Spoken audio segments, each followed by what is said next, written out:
Welcome to Science Seekers by SP. In this video, we shall talk about cell wall in detail in the case of eukaryotic cells from chapter 8, class 11th. अब इस video में हम eukaryotic cells के second component that is cell wall के बारे में बात करेंगे। लास्ट वीडियो में हमने सेल मेम्ब्रेन के बारे में बात की थी काफ़ी डिटेल में। अगर आपने वो वीडियो मिस कर दी तो डिस्क्रिप्शन बॉक्स से आप उसका लिंक देख लोगे। तो स्टार्ट करते हैं सेल वॉल के बारे में। बेसिकली ये सेल वॉल होती क्या है और हमें कौन कौन से किंगडम में मिलती है वो डिस्कस करेंगे इसमें। बेसिकली जो सेल वॉल है ये एक rigid semi elastic semi transparent non living और लिविंग, इसके ऊपर ना कंट्रोवर्सी चल रही है कि लिविंग है या नॉन लिविंग है। क्योंकि अगर हम डेड प्लांट्स को देखें, कॉक सेल्स को देखें तो उनमें जो होगी वो नॉन लिविंग कंसिडर होगी, लेकिन अगर हम एक यंग प्लांट को देखें तो या यंग ऑर्गेनिज्म फंजाई हो गए, प्रोटिस्टा हो गए, प्लांट्स हो गए, उनमें वो सेल वॉल लिविंग होती है। तो जनरली हमारी बुक में तो नॉन लिविंग लिखा हुआ है, लेकिन आई विल से कि आप इसको ओमिट ही कर दो, बीच में लिखो ही ना लिविंग है या नॉन लिविंग, बिकॉज इसकी कंट्रोवर्सी चल रही है। एंड जो ये सेल वॉल है ये क्या होगी, रिजिड स्ट्रक्चर होगा जो कि बाहर आउटर कवरिंग बनाएगा प्लाज्मा मेम्ब्रेन में। और किस में होगा, in the fungi, plants and protista kingdom के ऑर्गेनिजम्स में ये देखा जाएगा सेल वॉल। ये जो सेल वॉल है ये सेमी इलास्टिक होता है और सेमी ट्रांसपेरेंट होता है।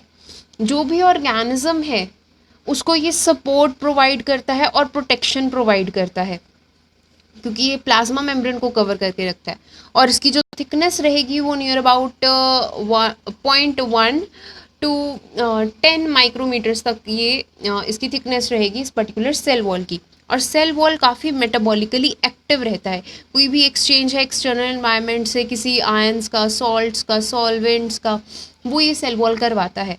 तो इसी की वजह से जो केमिकल रिएक्शंस है वो हो पाते हैं। तो हम देखते हैं कि ये जो सेल वॉल है काफ़ी मेटाबॉलिकली एक्टिव है एंड ये 3 तरह की चीज़ों से बना होता है जो इसको रिजिडिटी प्रोवाइड करते हैं। वो कौन कौन सी चीज़ें हैं we will see. First is cellulose microfibrils. Cellulose के माइक्रोफिब्रिल्स होते हैं, उनसे ये बना होता है। आप ये नोट कर लो, यहाँ पे बुक में ये मेंशन नहीं है। First is cellulose microfibrils, then pectin polysaccharides and structural proteins. तो ये 3 चीज़ों से मिलकर ये रिजिडिटी प्रोवाइड करता है एक पर्टिकुलर सेल को। अब हम देखेंगे कि एल्गी, फंजाई, प्लांट्स, जिस भी किंगडम में ये सेल वॉल प्रेजेंट है तो किस किस की बनी होती है, कौन से कंपोनेंट्स की बनी होती है। तो सबसे पहले हम एल्गी की बात करेंगे। एल्गी में जो सेल वॉल है वो सेलुलोज, गैलेक्टिन्स एंड मेनेंस के साथ बनी होती है।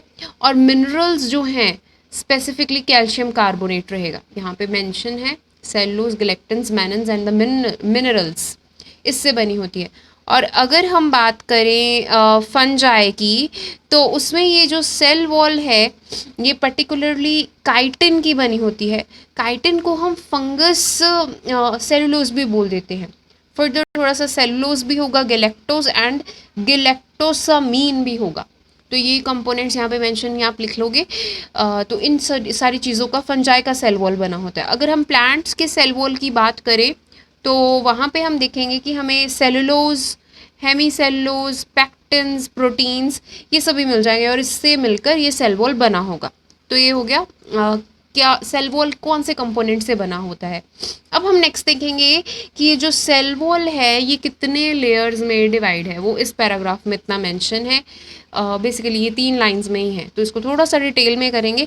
सबसे पहले जो 3 लेयर्स में से पहली लेयर आती है उसको हम बोलते हैं मिडल लैमेला। सेकंड जो आता है वो प्राइमरी वॉल है एंड देन सेकेंडरी वॉल। और फिर उसके बाद हम इसके बाद जो डिस्कस करेंगे दैट इज प्लाज्मोडेस्माटा। तो ये डायग्राम थोड़ा सा ध्यान से देखेंगे। इसमें आपको जो भी मैंने 3 कंपोनेंट्स बोले हैं जो कि एक सेल वॉल के 3 लेयर्स होते हैं वो यहाँ पे प्रॉपरली दिखाए गए हैं। फर्स्ट इज मिडल लैमेला, ये जो ग्रीन कलर का आपको दिख रहा है यहाँ पे, this is the middle lamella. देन हमारे पास आती है प्राइमरी वॉल, ये जो ब्राउनिश कलर में, sorry here it is brownish colour में जो आउटर वॉल है इसको प्राइमरी वॉल कहते हैं। जब प्राइमरी वॉल के इनर साइड पे जो वॉल प्रेजेंट होती है जो ये डल से पिंकिश कलर में दिखाई गई है, this one, this is the secondary wall. और इस सेकेंडरी वॉल के इनर साइड पे जो ब्लू कलर में दिखाई गई है this is the plasma membrane. और इन्हीं ये अब एडजेसेंट सेल्स प्रेजेंट है। आप देखोगे 3 सेल्स आपको इस फिगर में दिख रहे हैं, एक ये वाला, एक ये वाला और एक ये वाला। तो ये एडजेसेंट जो सेल्स जो हैं वो एक दूसरे के साथ कनेक्टेड रहते हैं बाय द मीन्स ऑफ प्लाज्मोडिस्मेटा। प्लाज्मोडिस्मेटा ऐसे ऊपर भी होंगे and with in the surface भी होंगे। तो ये स्ट्रक्चर जो है यहाँ पे आपको फिगर जो दिखा रही है ये 3 layers of the cell wall दिखा रही है। तो सबसे पहले लेयर की बात करते हैं, दैट इज़ मिडल लैमेला। यहाँ पे आपको आप देखोगे प्लांट सेल का स्ट्रक्चर दिखाया गया है और ये 3 प्लांट सेल्स पड़े हैं, एडजेसेंट है, एक दूसरे के साथ पड़े हैं। और इसका इतना सा पोर्शन लिया और इसको जूम इन करके आपको यहाँ पे दिखा रहे हैं सेल वॉल का स्ट्रक्चर। तो सबसे पहला लेयर था मिडल लैमेला। इसके बारे में देखते हैं, ये थिन होगा। आप देख रहे हो जैसे एज कम्पेयर टू ये प्राइमरी वॉल कितनी थिक है, ये मिडल लैमेला सिर्फ ये है जो ट्रांसपेरेंट सा दिखा रहे हैं ना। थिन होगा, एमॉर्फस, इंटरसेलुलर मैट्रिक्स होगा। दैट इज़ ये सेल के एक्सटर्नल रीजन में ज़्यादा प्रेजेंट होगा। अभी हमने पीछे देखा जब डायग्राम, तो उसमें मिडल लैमेला जो था वो बाहर की तरफ था, है ना। फिर उसके बाद जो है वो आ रहे हैं बाकी primary layer, secondary layer and plasma membrane. तो ये क्या होगा, इंटरसेलुलर मैट्रिक्स होगा जो कि 2 एडजेसेंट प्लांट सेल्स के बीच में प्रेजेंट होगा और ये एक सीमेंट की तरह काम करेगा। जैसे सीमेंट 2 ब्रिक्स को जोड़ देता है, इसी तरह ये मिडल लैमेला जो है ये 2 एडजेसेंट सेल्स को ज्वाइन करके रखेगा। लास्ट जो भी हमने डायग्राम देखी थी उसमें ज़्यादा क्लियर था, ग्रीन कलर वाला मिडल लैमेला। आप बैक जाकर ज़रूर देखना अगर इस डायग्राम में आपको क्लियर नहीं हो रहा। तो अब हम देखेंगे कि ये जो मिडल लैमेला है कौन सी चीज़ों से बना होता है। First is pectin, then calcium pectate या मैग्नीशियम पैक्टेट, ये 2 चीज़ें हैं जिससे ये मिडल लैमेला बना होता है। और जनरली अगर हम देखें कि जो राइपन फ्रूट्स होते हैं उसका जो सॉफ्टनिंग है वो इसी मिडल लैमेला में जो पैक्टिन प्रेजेंट है उसका ना सॉल्युबलाइजेशन हो जाता है। थोड़ा सा ना वो सॉल्युबलाइजेशन अपना शुरू कर देता है जब वो राइपन मैच्योर स्टेज में आता है। तो इसी की वजह से जो वो फ्रूट है वो सॉफ्ट होता है। तो ये मिडल लैमेला के बारे में था। Next is the primary wall, primary cell wall. तो अब नेक्स्ट लेयर जो है उसके ऊपर आएंगे। प्राइमरी सेल वॉल जो है ये थिन होगा, इलास्टिक होगा एंड ग्रोइंग रीजन होगा एक पर्टिकुलर सेल वॉल का, जो कि मिडल लैमेला के बिल्कुल नीचे इनर वाली साइड पे प्रेजेंट रहता है। इसकी थिकनेस जो है वो जनरली होगी 0.1 to 3 माइक्रोमीटर्स इसकी थिकनेस होगी इस प्राइमरी सेल वॉल की। फर्दर हम देखेंगे कि ये जो प्राइमरी सेल वॉल है ये meristematic tissues and soft parenchyma tissues में ही एग्जिस्ट करता है। एंड जैसे जैसे सेल अपनी मेच्योरिटी को अटेन करता है तो ये जो प्राइमरी सेल वॉल है ये डिसअपेयर होना शुरू हो जाती है, डिसअपेयर होगी। और इसी से जो सेकेंडरी वॉल है वो बनना स्टार्ट हो जाएगी इसके इनर साइड पे। हालांकि यहाँ पे आपको सेकेंडरी वॉल नहीं दिखाया गया, आपको लास्ट डायग्राम में दिखाया गया था।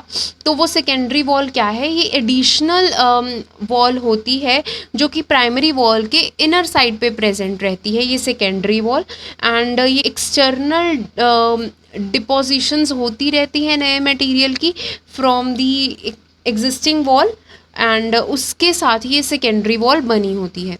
ये जो सेकेंडरी वॉल है अब कौन सी चीज़ों से बनी है वो हम देखेंगे। It is generally made of pectin, pectin की बनी होती है एंड कोलेनकाइमा टिश्यूज़ जो हैं उनमें ये फाइंड आउट होती है सेकेंड। अब हम प्लाज्मोडिस्मेटा को समझेंगे। जो हमने सबसे पहले हमने लेयर्स ऑफ सेल वॉल देखी थी उसमें मैंने आपको प्लाज्मोडिस्मेटा का ब्रीफ दे दिया कि कैसा होता है। अब आप इधर इस डायग्राम से समझो, यहाँ पे एक स्मूथ एंडोप्लाज्मिक रेटिकुलम प्रेजेंट है और इधर भी स्मूथ एंडोप्लाज्मिक रेटिकुलम प्रेजेंट है। तो इन दोनों के बीच में अपनी अपनी ये इसके पास सेल वॉल होगी, एडजेसेंट सेल्स हैं एंड ये सेल वॉल होगी अपनी अपनी। तो ये जो प्लाज्मोडिस्मेटा है वो कहाँ पे है, ये जो वो सारा स्ट्रक्चर है जो कि ट्रांसपोर्ट करवाता है। ओके, अब मैस हैज़ बिन क्रिएटेड। तो ये जो आपको वाइटिश कलर का दिख रहा है ये structure, this is the plasmodesmata. ये क्या होगा, it is a fine pore या canal. Last to last diagram में जहाँ पे मार्क किया हुआ था प्लाज्मोडेस्माटा, आप देखोगे वहाँ पे पोर्स भी दिखाए गए हैं और कैनाल भी दिखाया गया है। और किस में होगी? सेल वॉल में होगी, एंड सेल वॉल और मिडल लैमेला के बीच में होगी। और ये किस तरह का एक्ट करेगी, क्या बनकर काम करती है? It act as a cytoplasmic bridge between the two cells. अब आप देखो ये दो सेल्स पड़े हैं, दीज आर टू सेल्स, तो इन दोनों के बीच में ये एज अ साइटोप्लाज्मिक ब्रिज की तरह काम करेगी। अब ये जो प्लाज्मोडेस्माटा है, इसके जो सेल्स हैं वो प्लाज्मा मेम्ब्रेन से लाइंड होते हैं। ये ग्रीन कलर का आपको दिख रहा है, ये इसके जो सेल्स हैं, ये प्लाज्मोडेस्माटा के सेल्स जो हैं, ये ग्रीन कलर के प्लाज्मोडेस्माटा प्लाज्मा मेम्ब्रेन दिखाया उसके उससे ये लाइंड होंगे। एंड इसके पास सिंगल या फिर ब्रांच्ड डेस्मोटिब्यूल्स होते हैं। अब किसी भी एक सेल से जब दूसरे सेल में लिपिड्स का ट्रांसफ़र होना होता है, तब डेस्मोटिब्यूल्स का काम होता है। तो ये डेस्मोटिब्यूल्स सिंपल या ब्रांच टिब्यूल्स होंगे जो कि प्लाज्मा मेम्ब्रेन के आउटर साइड पे प्रेजेंट रहते हैं in the structure of plasmodesmata.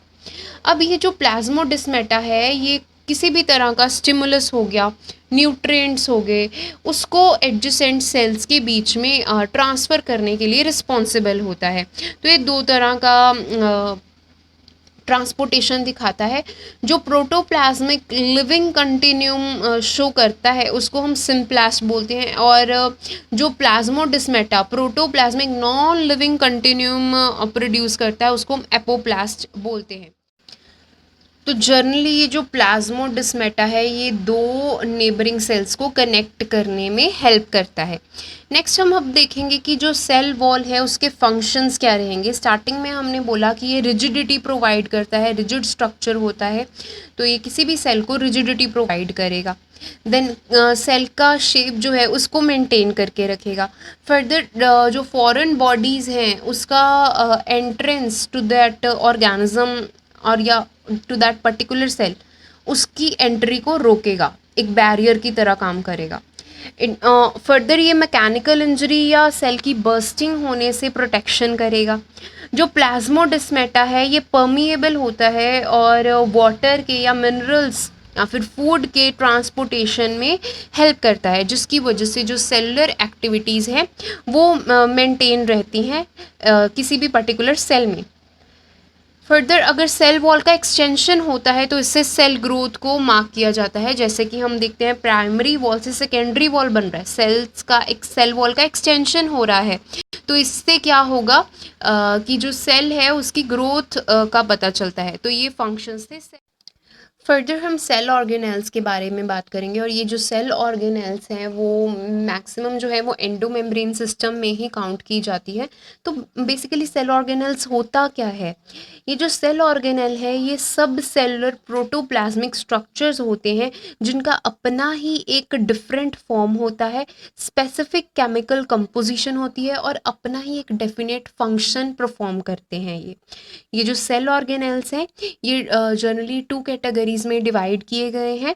First is the extra cytoplasmic cell organelle. Extra cytoplasmic मतलब जो कि एक दूसरे के साथ कनेक्टेड नहीं रहेंगे और उसमें सिर्फ न्यूक्लियस आता है, एक्स्ट्रा साइटोप्लाज्मिक होगा ये। पूरे सेल को तो कंट्रोल करेगा ही करेगा लेकिन खुद का भी फंक्शन परफॉर्म करता है। और सेकंड कैटेगरी होती है साइटोप्लाज्मिक सेल ऑर्गेनेल्स। इसमें एग्जांपल आ जाती है ER, Golgi bodies, lysosomes, ribosomes, cilia, flagella, centrioles, mitochondria, plastids. तो ये जो सारे सेल ऑर्गेनेल्स हैं ये साइटोप्लाज्मिक होंगे और ये एक दूसरे के साथ इंटरकनेक्टेड रहते हैं, इसी वजह से हमने इसको साइटोप्लाज्मिक सेल ऑर्गेनेल्स बोला। अब हम फर्दर देखते हैं कि एंडोमेम्ब्रेन सिस्टम का अलग से टॉपिक दिया गया है आपकी बुक में, तो इसमें क्या चीज़ें कवर होती हैं। एंडोमेम्ब्रेन सिस्टम वो सिस्टम है जिसमें कि मेम्ब्रेन बाउंड सेल ऑर्गेनेल्स एक दूसरे के साथ कनेक्टेड रहती हैं, कोऑर्डिनेटेड रहती हैं और इकट्ठे मिलकर एक पर्टिकुलर फंक्शन करती हैं, मतलब कि एक दूसरे के ऊपर डिपेंड रहेंगी कहीं ना कहीं ये एंडोमेम्ब्रेन सिस्टम्स की सेल ऑर्गेनेल्स।